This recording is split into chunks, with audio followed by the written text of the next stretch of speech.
بسم الله الرحمن الرحيم. الحمد لله رب العالمين. اللهم صل على محمد وعلى آله وصحبه أجمعين. عن أبي أمامة رضي الله عنه أن فتى شابا أتى النبي صلى الله عليه وسلم فقال: يا رسول الله، إئذن لي بالزنا. فأقبل القوم عليه فرجروه وقالوا: من؟ فقال رسول الله صلى الله عليه وسلم: أدنوا فدنا منه قريبا. قال: اجلس. فجلس. فقال صلى الله عليه وسلم: أتحب لأمك؟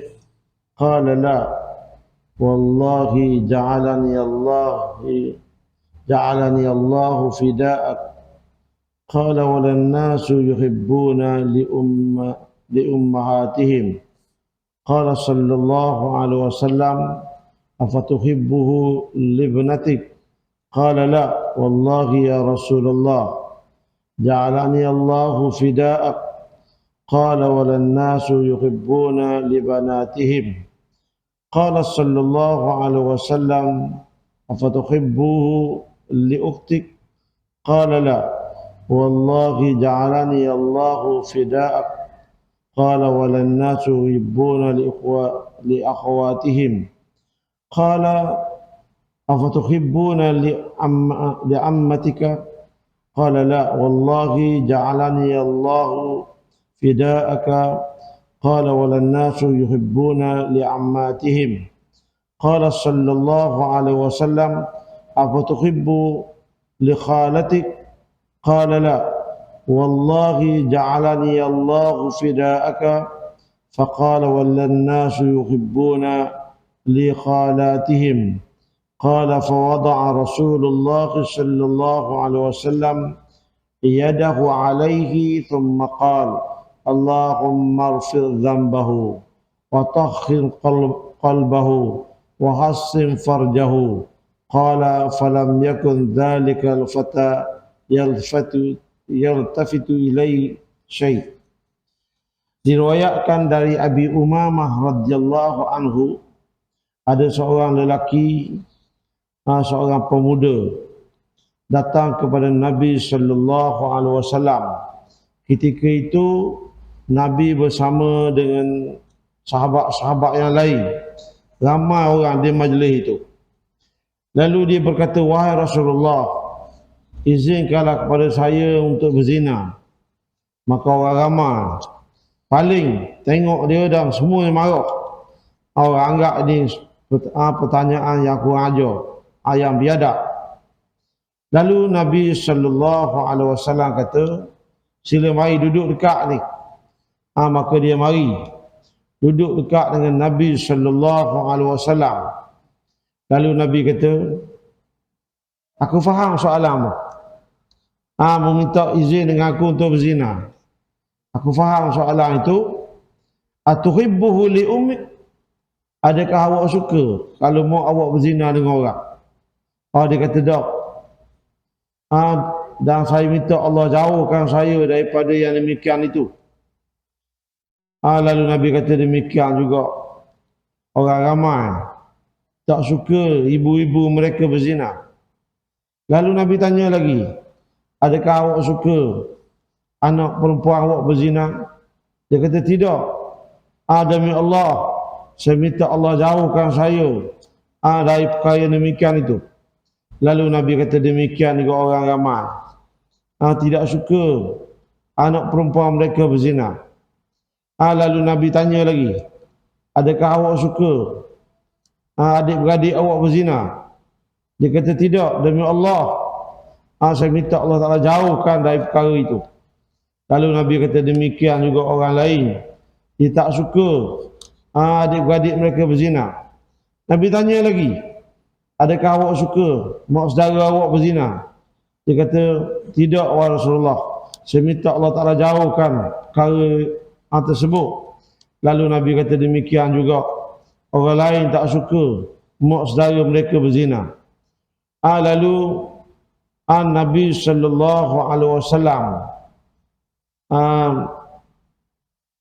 letakkan tangannya, kemudian Nabi menadah tangan, Nabi berdoa, Allahumma rfir zambahu, wahai Tuhan ampunlah dosanya, wa tahhir qalbahu, bersihkanlah hatinya, wa ahsin farjahu, belahilah kemaluannya. Qala falam yakun dzalika fata yaltafaitu syai'. Dan selepas itu pemuda tersebut tidak lagi berpaling kepada sesuatu yang haram. Sejak hari itu dia berusaha menjauhkan diri dari sesuatu yang diharamkan oleh Allah Subhanahu wa taala. Sesungguhnya Rasulullah sallallahu alaihi wasallam juga seorang yang bijak dalam percakapannya, sehingga tiap-tiap sabdanya walaupun yang paling pendek tetapi mengandungi makna yang amat lengkap.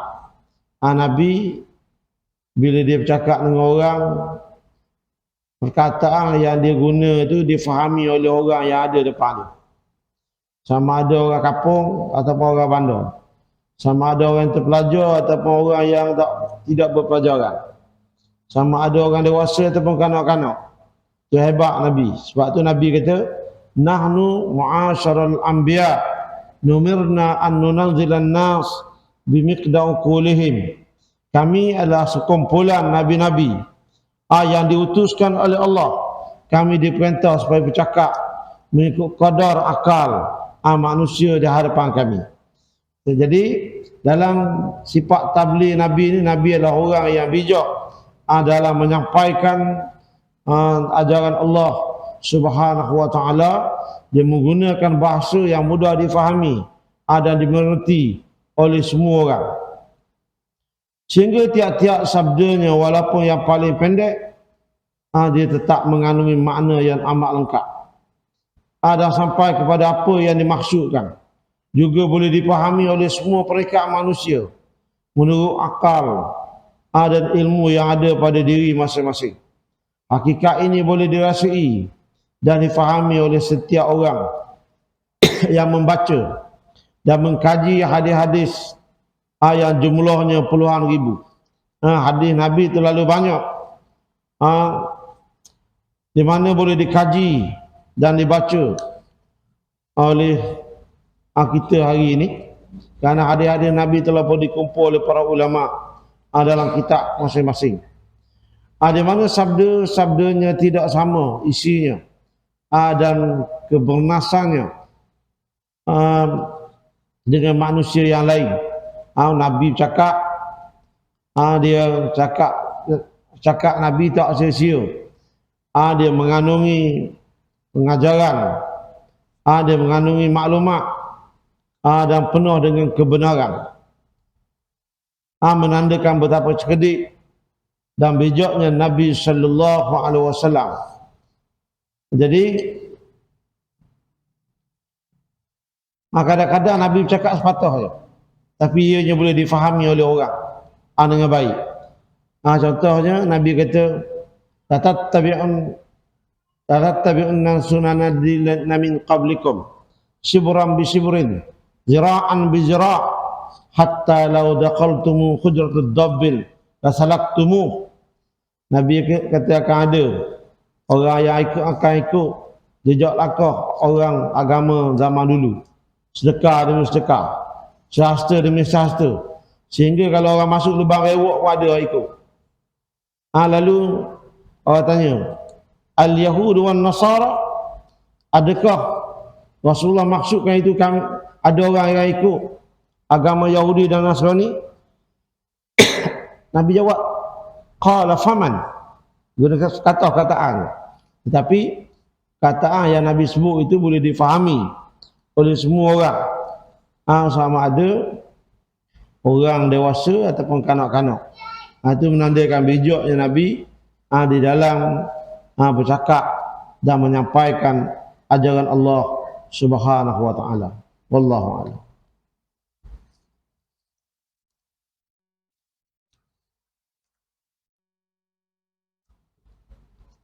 Bismillahirrahmanirrahim.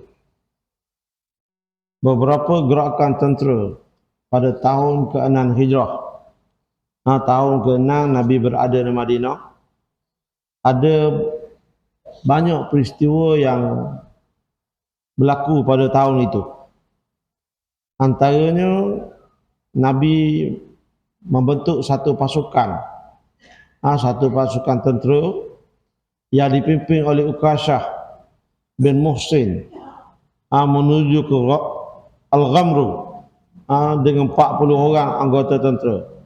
Tetapi tidak berlaku pertempuran kerana kedatangan mereka disedari oleh musuh. Musuh melarikan diri.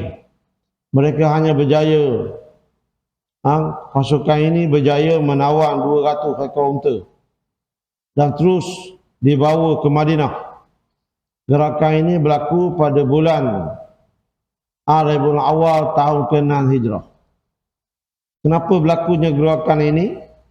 Kerana Nabi dapat maklumat kumpulan pemberontak akan melancarkan serangan kepada penduduk Madinah. Jadi Nabi mengambil langkah awal. Sebelum dia serang, Nabi bentuk satu pasukan tentera untuk menyerang mereka.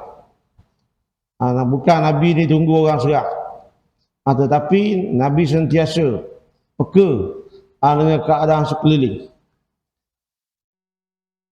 Kemudian antaranya pasukan yang dipimpin oleh Muhammad bin Maslamah menuju ke satu tempat yang bernama Zilqasah untuk menghadapi Bani Tha'labah. Jumlah mereka 10 orang sahaja. Tetapi mereka terperangkap oleh musuh yang berjumlah 100 orang ketika tentera Islam sedang tidur, menyebabkan 9 orang gugur syahid. Tetapi Muhammad bin Maslamah yang berjaya mendapat luka, berjaya menyelamatkan diri. Peristiwa ini berlaku pada bulan Rabiul Awal tahun ke-6 Hijrah, di mana bilangan tentera Islam sedikit, dan ketika dia nyenyak tidur, dia dikepung oleh musuh. Kemudian pada bulan Rabiul Akhir tahun ke-6 Hijrah, yang hantar lagi pasukan tentera yang dipimpin oleh Amin Al-Ummah Abu Ubaidah Amir bin Jarrah untuk mengajar Bani Tha'labah. Kerana Bani Tha'labah ini dia biadab dengan Nabi sallallahu alaihi wasallam. Pasukan tentera Islam itu mengandungi 40 orang. Mereka bergerak di waktu malam dan sampai di tempat perkampungan Bani Tha'labah di waktu subuh, menyebabkan musuh lari bertempiaran, melarikan diri ke bukit, dan pasukan ini berjaya menawan seorang sahaja, dan tawanan itu masuk Islam. Dan di samping itu dia berjaya merampas binatang ternakan musuh. Ini yang berlaku pada bulan Rabiul Akhir tahun ke-6 Hijrah. Kemudian Nabi juga membentuk satu pasukan yang dituai oleh Zaid bin Harithah, di mana dalam istilah pengajian sirah, kalau pasukan tentera yang disertai oleh Nabi sama ada berlaku peperangan ataupun tidak, dia panggil Razwah.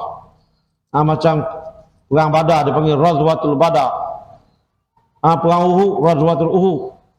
Kalau pasukan tentera yang tidak disertai oleh Nabi, dia panggil Saraya. Saraya ini ialah kumpulan tentera yang dibentuk di zaman Nabi yang tidak disertai oleh Nabi, sama ada berlaku peperangan ataupun tidak berlaku peperangan. Jadi di antara pasukan yang dibentuk ialah pasukan yang diketuai oleh Zaid bin Harithah. Zaid bin Harithah ini ialah anak angkat kepada Nabi sallallahu alaihi wasallam, seorang yang sangat dikasihi oleh Nabi. Zaid diperintahkan menuju ke Al-Jumun pada bulan Rabiul Akhir tahun ke-6 Hijrah. Jumun ialah tempat tinggal Bani Salim. Zaid telah berjaya menawang seorang perempuan dari kabilah Mazainah. Perempuan tersebut namanya Halimah. Perempuan itu menjadi penunjuk jalan ke arah yang dituju, dan mereka berjaya menawang musuh yang lari dan dapat merampas binatang-binatang ternakan mereka. Kemudian pasukan Zaid bin Harithah diperintah menuju ke suatu tempat bernama Ais pada bulan Rabiul Akhir tahun ke-6 Hijrah dengan tentera berjumlah 170 orang untuk bertindak ke atas rombongan perdagangan Quraisy yang balik berniaga yang dipimpin oleh Abul As yang menjadi menantu Nabi sallallahu alaihi wasallam. Abul As ada berkahwin dengan Zainab. Abul As ni sepupu kepada Khadijah radhiyallahu anha. Tetapi pada masa ini dia tidak menganut Islam. Dia kekal dengan agama jahiliyah. Walaupun isteri dia Zainab adalah seorang Islam. Kerana pada masa itu belum ada lagi perintah berpisah antara Islam dengan bukan Islam.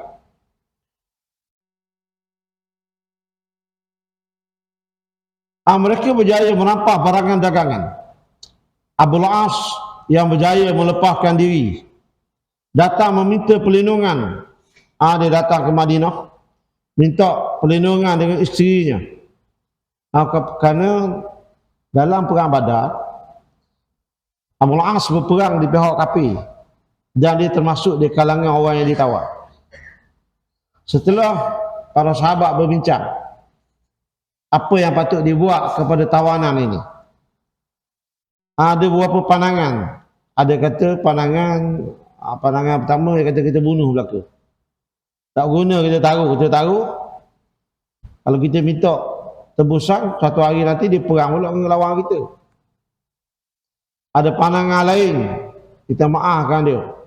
Kita minta dia berjanji dia tak akan berperang lagi menentang kita. Ada pandangan kita ambil bayaran mengikut keadaan. Bayaran tak sama antara seorang dengan seorang lain. Maka setelah dibincang, maka ramai yang bersetuju kita ambil bayaran.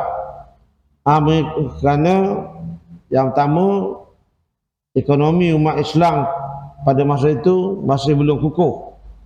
Yang kedua, bila ambil bayaran, orang ini ada peluang lagi hidup balik ke pangkuan keluarga, dan mudah-mudahan dia akan dapat hidayah dan dia akan jadi seorang Islam. Maka itulah pandangan yang diterima, dan para sahabat menunggu bayaran. Maka bayaran itu dibayar mengikut berperingkat-peringkat. Satu hari, sahabat yang ditugaskan mengumpul harga tebusan ini dapat gelang. Dan bila Nabi mari ditunjuk, hari ini kami dapat bayaran gelang. Dan bila Nabi tengok, wajah Nabi itu berubah. Nabi paling ke arah lain. Orang tanya, kenapa wahai Rasulullah? Nabi kata, aku kenal gelang ni milik siapa. Nabi menangis, Nabi terkenang pengorbanan Khadijah. Kerana gelang itu gelang yang diberi oleh Khadijah kepada Zainab di malam perkahwinan dia. Perkahwinan Zainab dengan Abul As. Oleh kerana sahabat tak sampai hati tengok Nabi sedih, sahabat pun bincang, panggil Abul As, Pak Abul As, kami serah balik gelang ni dan kami akan lepaskan kamu, tapi dengan syarat kamu kena hantar isterimu, isterimu anak Rasulullah ke Madinah. Abul As setuju dan gelang itu diserah balik, dan Abul As balik ke Mekah, dan Dia ambil isteri dia, dia hantar ke Madinah. Dia jujur dengan janji dia. Dan kemudian dia balik ke Mekah. Dia terus jadi seorang jahiliah, seorang musyrikin. Ada pun Zainab duduk di Madinah, seorang diri. Kemudian berlakulah peristiwa ini apabila Abul As ditugaskan menjadi ketua rombongan perdagangan Quraisy, dan apabila dia dikepung, ramai orang dia ditawan, barang-barang dia dirampas, dan dia menyelamatkan diri pergi masuk ke Madinah, merayu kepada Zainab supaya Zainab memberi perlindungan kepadanya. Lalu dibebaskan supaya Nabi gembira kerana Zainab dia masih sayang kepada Abul As. Maka Abul As balik, dan harta yang dirampas tadi serah balik, dan dia balik ke Mekah.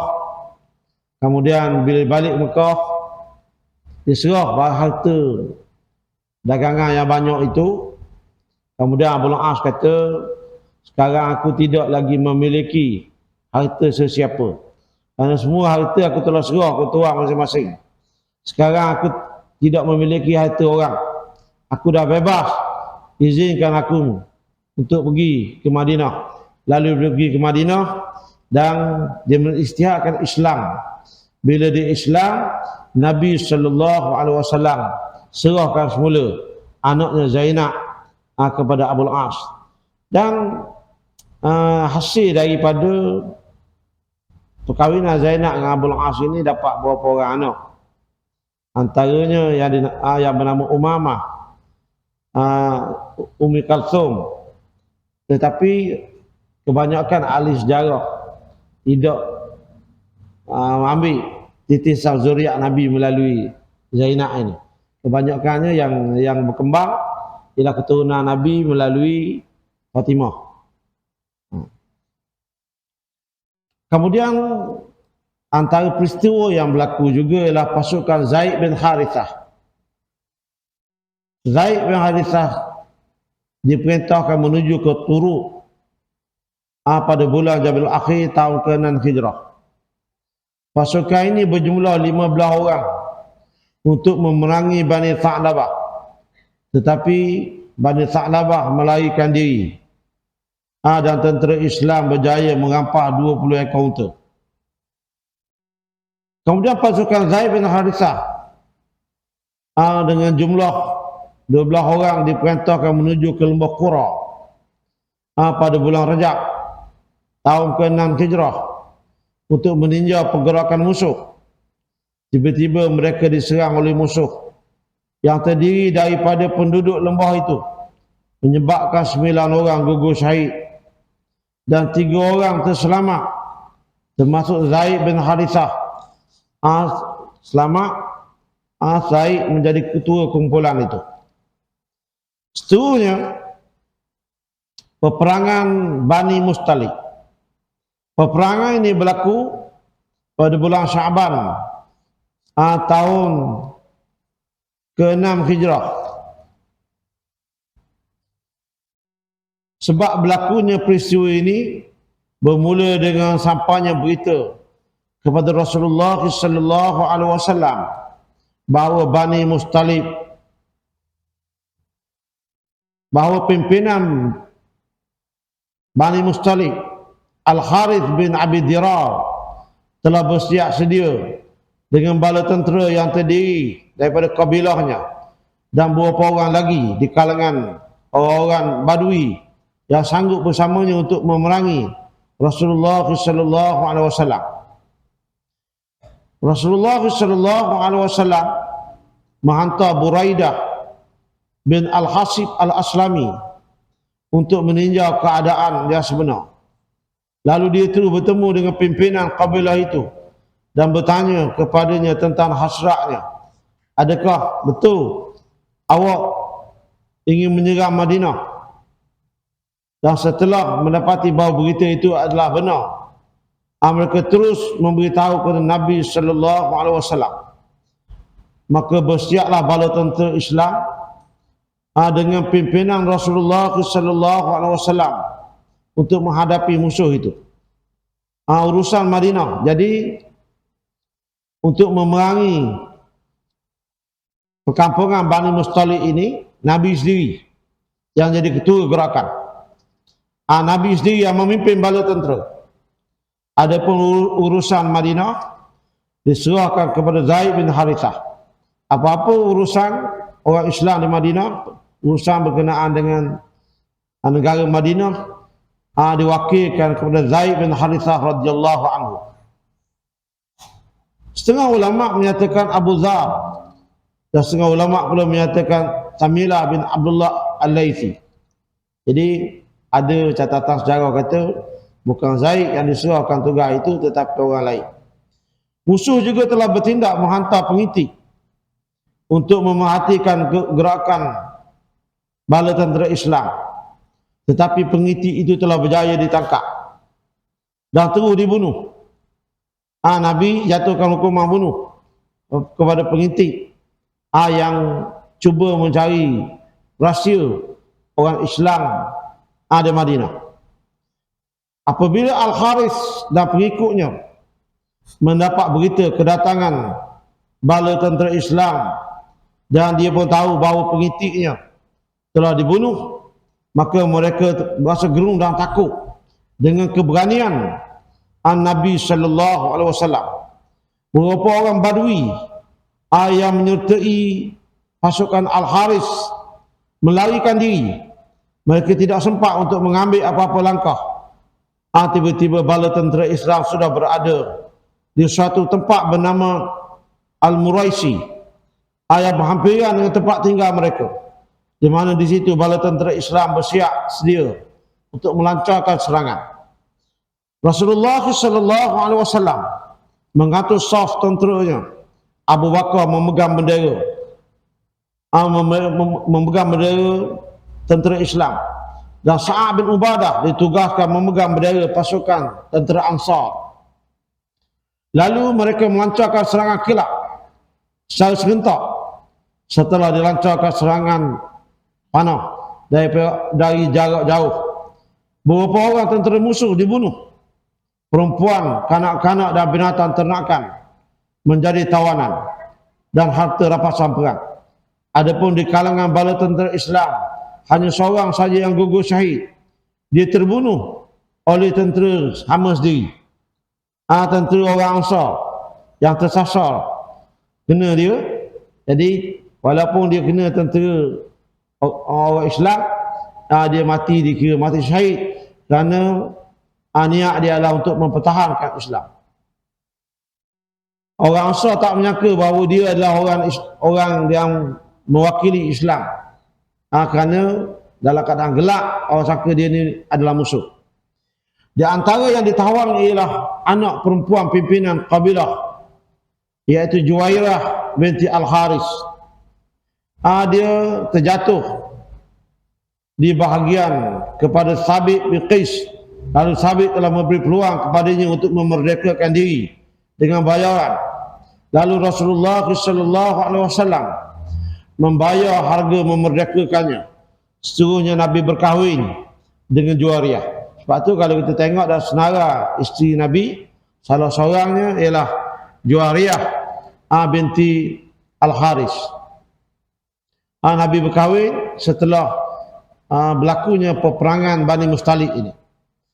Perkahwinan ini memberi kesan yang besar sehingga orang tawanan itu memeluk Islam dan para sahabat radhiyallahu anhum memerdekakan sebahagian besar tawanan mereka yang memeluk Islam. Walaupun peperangan ini tidak besar dari segi pertempurannya, tetapi menjadi penting kerana ianya melibatkan kepimpinan munafik Abdullah bin Ubay dan pengikut-pengikutnya yang ikut serta, dan mendedahkan betapa perkara jahat yang tersimpan dalam hati mereka. Allah telah menggunakan hukum dinamakan ta'zir untuk membersihkan masyarakat Islam dan mengukuhkan kedudukan mereka dalam cabaran yang lebih besar bagi meneruskan dakwah dan jihad untuk meninggikan kalimah Allah Subhanahu wa taala. Ini di antara perkara yang berlaku pada tahun ke-6 Hijrah. Setelah 6 tahun Nabi berada di Madinah. Wallahu a'lam.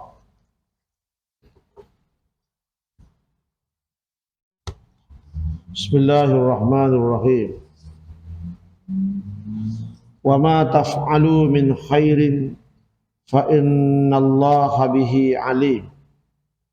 Dan ingatlah apa jua yang kamu buat dari kebaikan, maka sesungguhnya Allah sentiasa mengetahuinya.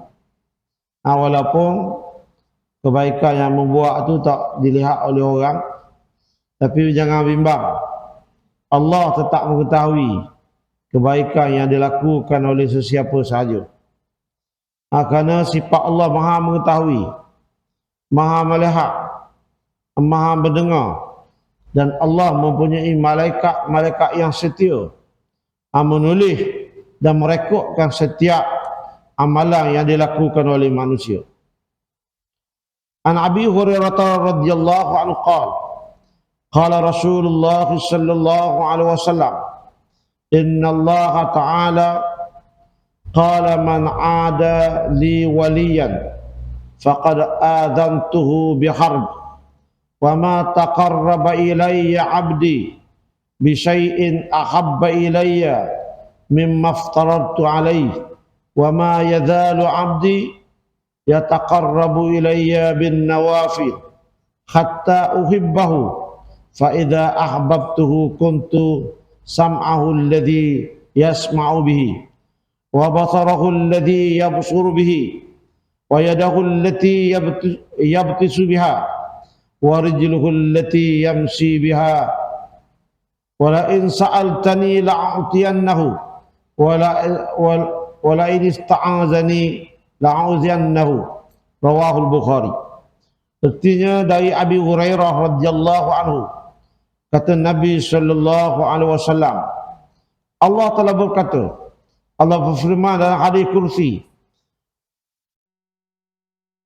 sesiapa yang memusuhi kekasihku, yakni orang-orang yang soleh, sesiapa yang memusuhi orang yang bertakwa, nescaya Allah mengisytiharkan perang kepada orang itu. Allah sangat benci kepada orang yang menzalimi orang soleh. Lebih-lebih lagi orang yang menegakkan Islam, orang yang bercakap membela Islam, orang yang menegakkan hukum Islam. Tiba-tiba dia dizalimi, dia dikhianati, dia diganggu, maka Allah Subhanahu wa taala akan mengisytihar perang kepada orang itu. Allah sendiri yang akan membinasakan orang tersebut. Tidaklah menghampiri diri kepadaku seseorang hambaku dengan sesuatu yang aku kasih lebih daripada yang telah aku fardukan ke atasnya, dan sentiasalah hambaku menghampirkan diri kepadaku dengan mengerjakan perkara sunat sehingga aku kasih kepadanya. Allah Ta'ala kata, mana-mana orang yang melakukan perkara yang difardukan, orang itu telah mengerjakan perkara yang Allah Ta'ala sangat kasih. Dalam mengerjakan amalan, kita kena faham, utamakan yang lebih utama.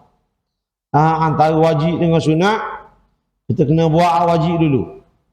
Antara yang fardu ain dengan fardu kifayah, kena buat fardu ain dulu. Antara fardu kifayah dengan sunat, buat fardu kifayah dulu.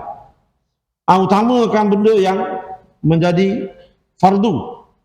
Kemudian dalam masa itu juga, dalam masa yang sama, kita berusaha membanyakkan amalan sunat. Maka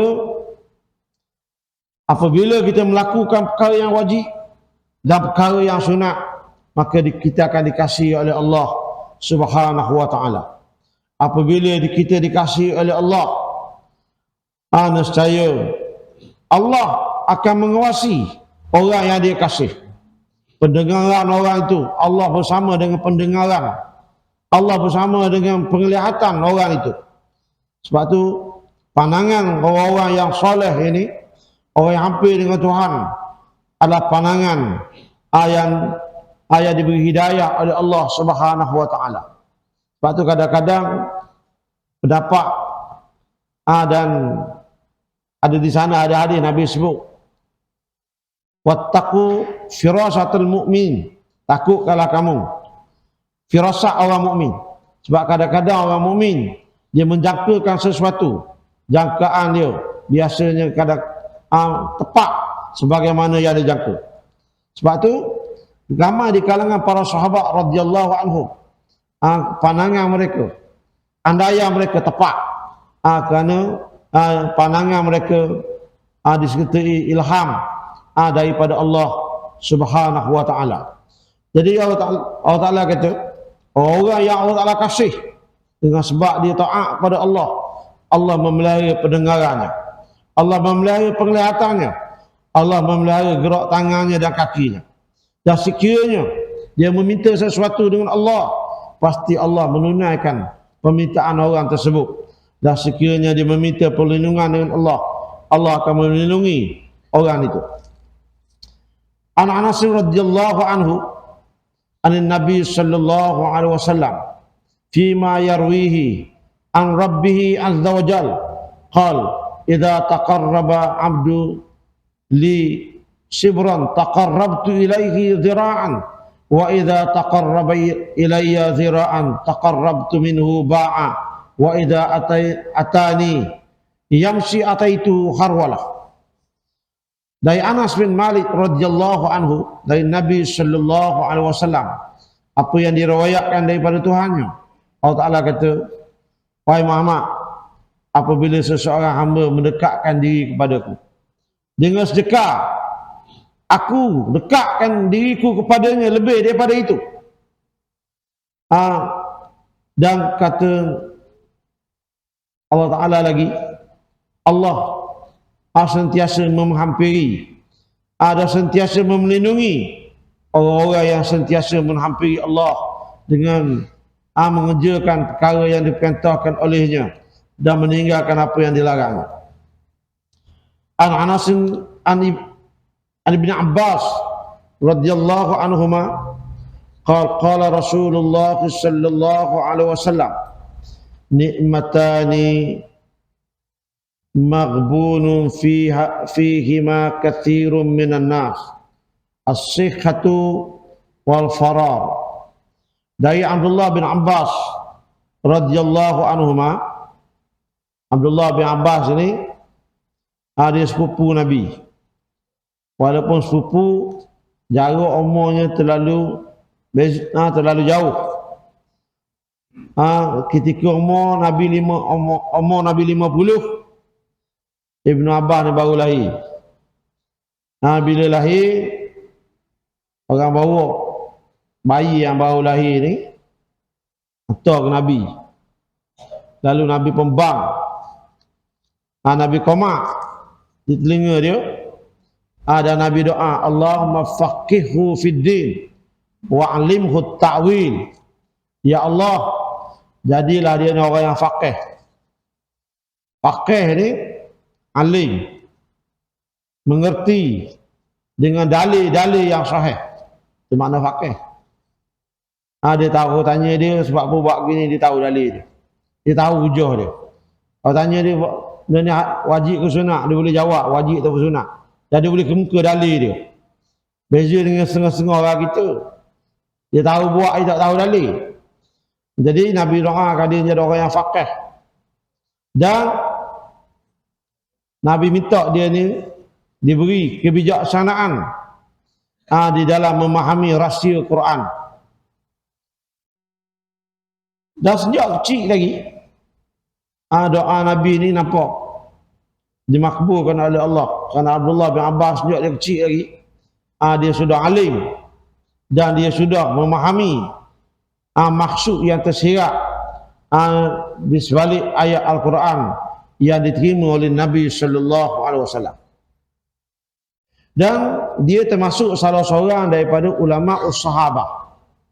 Dan dia juga salah seorang daripada Abdullah yang 4. Zaman Nabi ada 4 orang budak yang bernama Abdullah. Yang pertama Abdullah bin Umar, yang kedua Abdullah bin Abbas, yang ketiga Abdullah bin Amru, yang keempat Abdullah bin Az-Zubair, dan yang kelima Abdullah bin Mas'ud. Tapi 4 orang ni tak termasuk Abdullah bin Mas'ud. 4 ni sangat masyhur. Kenapa dia masyhur? Yang pertama masyhur kerana ilmu dia banyak. Walaupun dia budak, dia masih kanak-kanak, tak balik pun, belum balik, tapi ilmu dia banyak. Orang tua, orang macam Sayyidina Umar, ambil pandangan daripada budak itu. Kemudian yang kedua, mereka terkenal dengan ibadat dia. Walaupun dia budak, tapi ibadat dia hebat. Yang ketiga, dia masyhur dengan perjuangan dia. Walaupun dia budak, tetapi dia sanggup berjuang. Dia menyertai peperangan yang disertai oleh Nabi sallallahu alaihi wasallam. Dan banyaklah kelebihan dia, sehingga mereka ini dibenarkan masuk mesyuarat berkenaan dengan pentadbiran negara, walaupun dia masih kanak-kanak.